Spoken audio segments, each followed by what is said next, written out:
बासी फूल और बासी जल पूजा के लिए वर्जित है, परंतु तुलसी दल और गंगा जल बासी होने पर भी वर्जित नहीं है। वर्ज्यम पर्युषितम पुष्पम वर्ज्यम पर्युषितम जलम न वर्ज्यम तुलसी पत्रम न वर्ज्यम जाह्नवी जलम। बिल्वपत्र, शमी पत्र, चमेली पत्र, कमल तथा कौस्तुभ मणि से भी तुलसी दल मुझे अधिक प्रिय है। जिसके पत्ते कटे ना हों और मंजरी के साथ हों, ऐसी तुलसी मुझे लक्ष्मी के समान प्रिय है। जैसे श्री कृष्ण और शुक्ल दोनों पक्षों की एकादशी मुझे प्रिय है, उसी प्रकार गौर और कृष्ण दोनों प्रकार की तुलसी भी मुझे प्रिय है।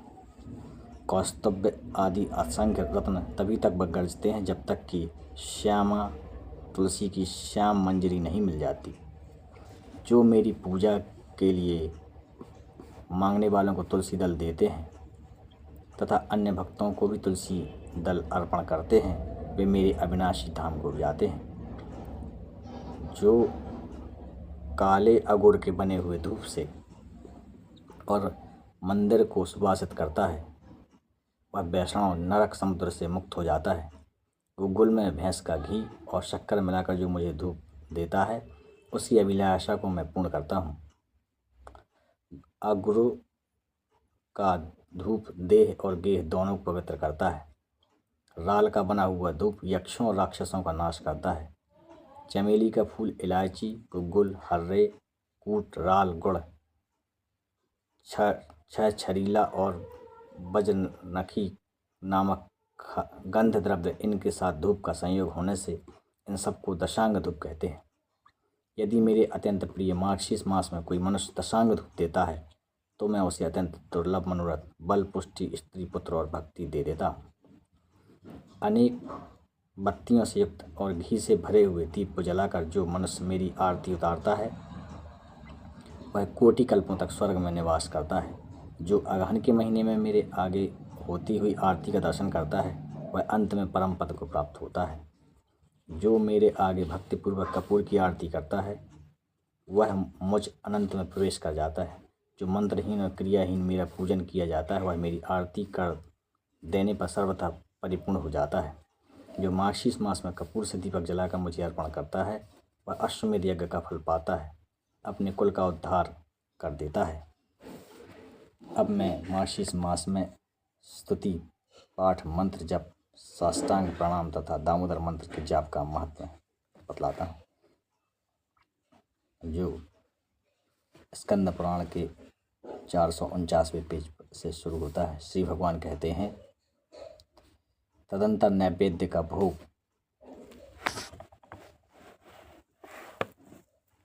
लग जाने पर कर्पूर वासित जल से मुझे आचमन करावे, पान दे अथवा हाथ धोने के लिए चंदन अर्पण करे, मुझे पुष्पांजलि देकर भक्तिपूर्वक कपूर से आरती करे, मुकुट और आभूषण आदि समर्पित करके छत्र चंवर भेंट करे तथा श्याम सुंदर विग्रह वाले भगवान विष्णु मेरे प्रति कृपापूर्वक प्रसन्न मुख हैं, ऐसा ध्यान करते हुए अष्टाक्षर मंत्र का 108 बार जप करे, स्रोतों द्वारा भगवान का स्तवन करे। विद्वान पुरुष चलते, हंसते और अगल बगल में देखते हुए तथा पैर से पैर को दबाकर अपने हाथ को मस्तक पर रखकर खड़े होकर व्यग्रचित्त होकर मेरे मंत्र का जप न करें। जप के समय तथा व्रत, होम, पूजन आदि में दूसरों से वार्तालाप न करें। जप का फल तीर्थ आदि में सहस्त्र गुना और मेरे समीप अनंत गुना हो जाता है। इस प्रकार अगहन के महीने में मेरी पूजा करके जो प्रदक्षिणा करता है, वह पग पग पर 7 दीपों वाली पृथ्वी की परिक्रमा का पुण्य फल पा लेता है। शास्त्र नाम का पाठ अथवा केवल एक नाम का उच्चारण करते हुए जो भक्तिपूर्वक मेरी एक ही परिक्रमा करता है, वह प्रतिदिन पाप को भस्म कर डालता है। जिसने भक्ति के भाव के साथ मेरी 108 बार परिक्रमा की है, जिसने भक्ति भाव के साथ मेरे 108 बार परिक्रमा की, उसने उत्तम दक्षिणा वाले संपूर्ण यज्ञों का अनुष्ठान पूरा कर लिया। अब तुम एक गुण रहस्य की बात सुनो। अपने दामोदर नाम से मुझे ऐसी प्रसन्नता होती है जिसकी कहीं तुलना नहीं की जा सकती। गोकुल में जब मैंने दही का मटका फोड़ डाला था, तब मैया यशोदा ने मेरी कमर में रस्सी लपेटकर मुझे खूब कसकर ओखली में बांध दिया। तभी से मेरा नाम दामोदर प्रसिद्ध हो गया। जो प्रतिदिन एकाग्रचित्त हो सूर्योदय काल में पवित्र पूर्वक दामोदराय नमः इस मंत्र का 3000 जप करता है और 3.5 लाख जप पूरा होने पर उसका उद्यापन करता है, जप के दशांश का हवन, तर्पण और ब्राह्मण भोजन कराता है, इस प्रकार भक्तिपूर्वक इस अनुष्ठान को पूरा करता है, उसे मैं मनोवांछित वस्तुएं दे देता हूँ। दामोदराय नमः इस मंत्र का जप करते हुए प्रतिदिन मेरी प्रदक्षिणा और दंड की भांति पृथ्वी पर गिरकर सदैव मुझे साष्टांग प्रणाम करना चाहिए। दोनों हाथ, दोनों पैर, दोनों घुटने, छाती, मस्तक, मन, वाणी और दृष्टि से जो प्रणाम किया जाता है उसे साष्टांग प्रणाम कहते हैं।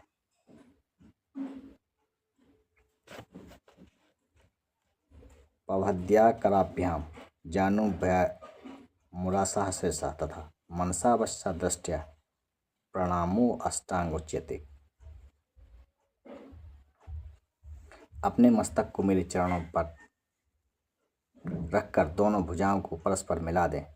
प्रार्थना करें, हे परमेश्वर, मैं मृत्यु रूपी ग्रह से परिपूर्ण इस संसार समुद्र से भयभीत होकर आपकी शरण आया हूँ। आप मेरी रक्षा करें। मेरे द्वारा दी हुई प्रसाद माला आदि को सादर मस्तक पर चढ़ाकर मेरी पूजा की पूर्ति के लिए इस प्रकार कहें, देव जनार्दन, मैं मंत्रहीन, भक्तिहीन, क्रियाहीन जो पूजन किया है वह सब आपकी कृपा से परिपूर्ण है। मंत्रहीनम क्रियाहीनम भक्तिहीनम जनार्दन यत् पूजितम मया देवा परिपूर्णम तदस्तु में। यह स्कंद पुराण के वैष्णव खंड में 10, 30, 33 पर है। हे देव जनार्दन, मैं मंत्रहीन, भक्तिहीन, क्रियाहीन जो पूजन किया है वह सब आपकी कृपा से परिपूर्ण है। विष्णु सहस्त्रनाम, भीष्म, स्तवराज, गजेंद्र मोक्ष, अनुस्मृति तथा गीता, ये 5 प्रकार के स्रोत मुझे अभिष्ट हैं। महाभाग इन्हें सुनकर मुझे बड़ी प्रसन्नता होती है। जो मनुष्य एक बूंद भी शालिग्राम शिला का जल पी लेता है वह मोक्ष का भागी हो जाता है। जिसने मस्तक पर शालिग्राम शिला का चरणोदक तथा जो उस चरणोदक को पीते हैं उन पर सूतक और मृतक का भी अशौच लागू नहीं होता। मृत्यु काल में जिसको वह चरणामृत दिया जाता है वह भी उत्तम गति को प्राप्त हो जाता है। अब मैं स्कंद पुराण के राजा वीरबाहु के पुनर्जन्म का वृतांत एवं एकादशी व्रत और उसका उद्यापन की कथा कहता हूँ। श्री भगवान कहते हैं, ब्राह्मण काम्पिल्य नगर में वीरबाहु नाम से प्रसिद्ध एक राजा हो गए थे। वे सत्यवादी, क्रोध पर विजय पाने वाले, ब्रह्मज्ञानी तथा मेरे भक्त थे। उनका स्वभाव बड़ा दयालु था। वे वैष्णवों के भक्त थे और मेरी कथा सुनने में सदा रुचि रखते थे। दानी, विद्वान, क्षमाशील, पराक्रमी, जितेंद्रिय तथा अपनी स्त्री से स्नेह रखने वाले थे। उनकी स्त्री पतिव्रता, परम साध्वी तथा मेरी भक्ति में तत्पर रहने वाली थी। अपनी उस रानी के साथ वे समूची पृथ्वी का पालन करते थे और मेरे सिवा दूसरे किसी देवता को नहीं जानते थे। एक दिन महामुनि भरद्वाज महात्मा वीरबाहु के घर पधारे। उन्हें देखकर राजा ने विधिपूर्वक अर्घ्य दे उनका स्वागत सत्कार किया। अपने ही हाथ से उनके लिए आसन बिछाया और बड़ी भक्ति से प्रणाम करके मुनि के आगे खड़े होकर कहा, महर्षि, आज मेरा जन्म सफल हो गया। परमात्मा भगवान विष्णु मुझ पर बहुत प्रसन्न है, जिससे आप जैसे योगी राज ने आज मेरे घर पर पदार्पण किया है। आपकी पवित्र दृष्टि पड़ने से आज मैं कोटि कोटि पापों से मुक्त हो गया। भरद्वाज बोले, महाभाग, तुम भगवान विष्णु के भक्त हो। उत्तम प्रजाओं से युक्त वह धरती धन्य है जिसकी तुम रक्षा करते हो। जहाँ का राजा भगवान विष्णु का भक्त ना हो उस राज्य में निवास नहीं करना चाहिए। जंगल और तीर्थ में निवास करना अच्छा है, परंतु वैष्णवहीन राज्य में रहना कदापि श्रेयकर नहीं है। जब भगवत भक्त राजा इस पृथ्वी का शासन करता है उस पाप शून्य राजा को वैकुंठ मानना चाहिए। जैसे मंत्रहीन आहुति में मरे हुए बछड़े वाली गाय का दूध, दशमी विद्या एकादशी, लंबे लंबे केश रखने वाली विधवा तथा स्नान के बिना व्रत, ये सब श्रेष्ठ नहीं माने जाते। उसी प्रकार वैष्णव का राज्य भी अच्छा नहीं है। राजन, मैंने जो तो तुम्हारी ओर देखा उससे मेरी दृष्टि सफल हो गई। जो तुम्हारे साथ वार्तालाप कर भक्ति है वह मेरी वाणी भी आज सफल हो गई। तुम भगवान विष्णु के भजन में तत्पर रहने वाले परम पवित्र राजा हो। मैंने तुम्हारा दर्शन कर लिया, तुम्हारा कल्याण हो, तुम सुखी रहो, अब मैं जाऊँगा। इसी समय महारानी कांतिमती ने आकर मुनिश्रेष्ठ भरद्वाज को प्रणाम किया। तब मुनि ने उन्हें आशीर्वाद देते हुए कहा, सुंदरी तुम सौभाग्यवती पतिव्रता रहो, सुबह भगवान विष्णु में तुम्हारी अविचल भक्ति हो। तत्पश्चात राजा ने पूछा, मुनिश्रेष्ठ मैं पूर्व जन्म में कौन सा पुण्य किया है जिससे मुझे अकंठ राज्य, गुणवान पुत्र, मुझ में मन लगाए रहने वाली परम सुंदरी एवं भगवत भक्त पत्नी आदि की प्राप्ति हुई है। मुझे और मैं कौन था, मेरी यह स्त्री कौन थी? भरद्वाज जी ने कहा, राजन तुम पूर्व जन्म में जीव हिंसा परायण शूद्र थे, नास्तिक, दुराचारी, स्त्री परगामी, कृतज्ञ, उद्दंड और सदाचार शून्य थे। परंतु तुम्हारी जो यह स्त्री है यह पूर्व जन्म में भी तुम्हारी पत्नी थी। इसके लिए मन, वाणी और क्रिया द्वारा सेवन करने योग्य तुम्हारे सिवा दूसरा कोई नहीं था। यह पतिव्रता नारी निरंतर तुम्हारी सेवा में लगी रहती थी। तुम पापकर्मी थे, इसलिए मित्रों ने तुम्हारा साथ छोड़ा, भाई बंधुओं ने तुम्हें त्याग दिया। तुम्हारे पूर्व जन्मों ने धन संचित कर रखा था, पूर्वजों ने जो धन संचित कर रखा था वह सब नष्ट हो गया। धन नष्ट हो जाने पर भी तुम्हें भोग की अभिलाषा ज्यों की त्यों बनी रही। पूर्व कर्मों के परिणाम से तुम्हारी खेती भी चौपट हो गई। उस दशा में सबने तुम्हें छोड़ दिया, परंतु इस साध्वी स्त्री ने प्रतिदिन क्षीणकाय होते हुए भी तुम्हें नहीं छोड़ा। सब ओर से विफल मनोरथ होकर तुम निर्जन वन में चले गए। वहाँ अनेक प्रकार के जीवों को मारकर अपना पोषण करने लगे। इस प्रकार रहते हुए तुम्हें बहुत वर्ष बीत गए। एक दिन की बात है कि महामुनि राह भूलकर उधर आ निकले। वे श्रेष्ठ ब्राह्मण थे, उनका नाम देव शर्मा था। उन्हें दिशा का भी ज्ञान नहीं रह गया था। वे भूख और प्यास से अत्यंत पीड़ित होकर दोपहर के समय वन में गिर पड़े। उस दुख से पीड़ित ब्राह्मण को देखकर तुम्हारे मन में दया आ गई।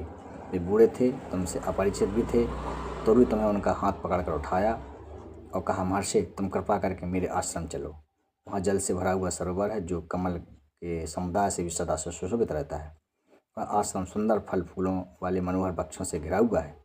वहाँ ठंडे जल में स्नान करके नित्य कर्म करो, उसके बाद फल खाओ, शीतल जल पाओ। ब्राह्मणों को कुछ कुछ चेत हुआ और वे उस शूद्र का हाथ पकड़कर जलाशय के समीप गए। वहाँ सरोवर के तट पर वृक्ष की छाया में बैठे। फिर विधिपूर्वक स्नान करके देवताओं और पितरों का तर्पण करने के पश्चात भगवान विष्णु की पूजा की और शीतल जल पिया। वृक्ष के नीचे आकर जब वे विश्राम करने लगे तब उस शूद्र ने अपनी स्त्री के साथ आकर मुनि को साष्टांग प्रणाम किया और भक्ति से कहा, महर्षि आप हमारे अतिथि हैं, हम दोनों का उद्धार करने के लिए यहाँ पधारे हैं। आपके दर्शन मात्र से हमारे सब पापों का नाश हो गया। यह कहकर उसने अपनी स्त्री से कहा, प्रिय इन ब्राह्मण देवता के लिए तुम स्वादिष्ट कोमल सरस पके हुए प्रिय लगने वाले फल अर्पण करो। ब्राह्मण बोले, बेटा मैं तुम्हें नहीं जानता, पहले तुम अपनी जाति और कुल का परिचय दो, क्योंकि बिना जाने हुए ब्राह्मण के यहाँ भी भोजन नहीं करना चाहिए। शूद्र ने कहा, दुष्श्रेष्ठ मैं शूद्र हूँ, मेरे दुष्ट बंधुओं ने मुझे त्याग दिया है। वे दोनों इस प्रकार बात कर रहे थे, इतने में ही शूद्र पत्नी ने ब्राह्मण के आगे फल परोस दिया। ब्राह्मण ने उन फलों का भोजन किया और ठंडा जल पीकर उनका चित्त बहुत प्रसन्न हुआ। वहाँ सुख पाकर उन्होंने वृक्ष के नीचे विश्राम किया। शूद्र ने भी घर में जाकर अपनी पत्नी के साथ भोजन किया। फिर ब्राह्मण के समीप आकर बोला, मुनिश्रेष्ठ आप कहाँ से इस निर्जन वन में आए हैं?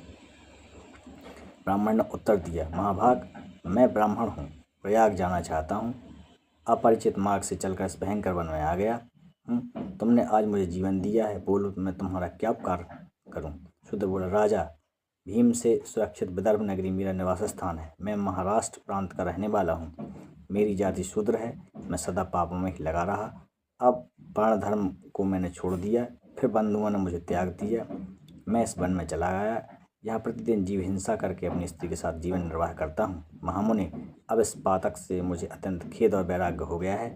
प्रभु मुझ पापी के ऊपर कुछ अनुग्रह कीजिए। दुष्श्रेष्ठ मेरे किसी पूर्व पुण्य के प्रभाव से आप यहाँ आए हैं। आप कृपा करके ऐसा उपदेश दें जिसके प्रभाव से मुझे अपनी पत्नी के साथ यमराज का दर्शन न करना पड़े। मैं भगवान विष्णु को छोड़कर और कुछ नहीं चाहता।